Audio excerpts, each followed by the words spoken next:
Lee Too Deep greets dear audience.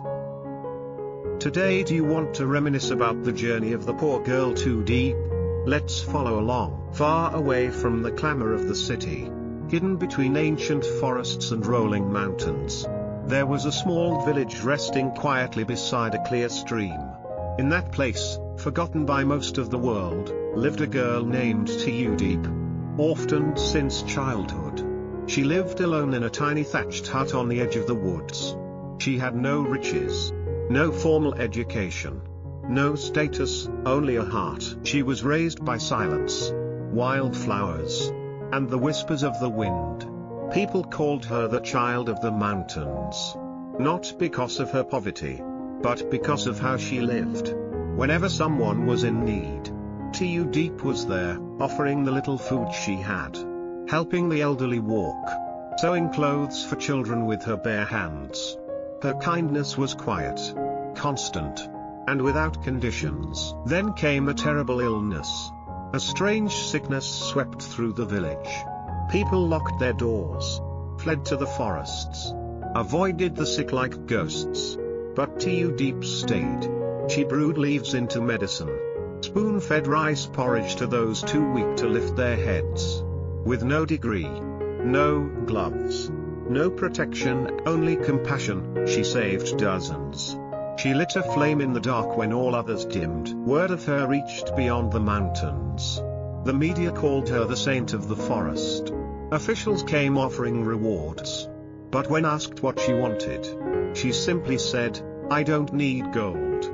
I just want clean water for my people and good seeds so they don't go hungry." Far away, in a tall tower of steel and glass, a man named James read her story. A young CEO, rich, sharp, and famously cold. To him, everything had a value, a number on a chart, a return on investment.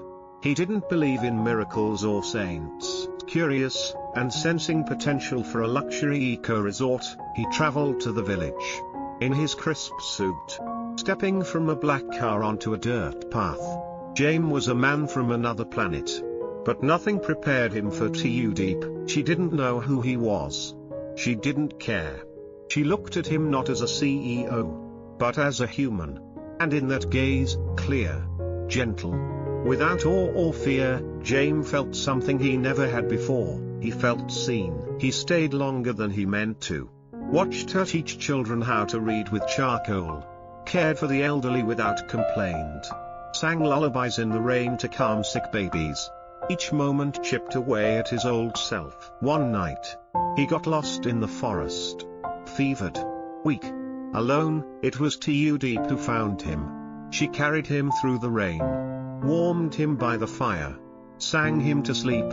He awoke not just healed, but changed. That morning, he reached for her hand and said, "You've shown me something no one ever has. I want to stay." But she smiled gently. "You are the sky, and I am the earth. Meeting you is a gift. Keeping you may not be fate." He returned to the city, but this time, to give. He rebuilt his company into a force for good.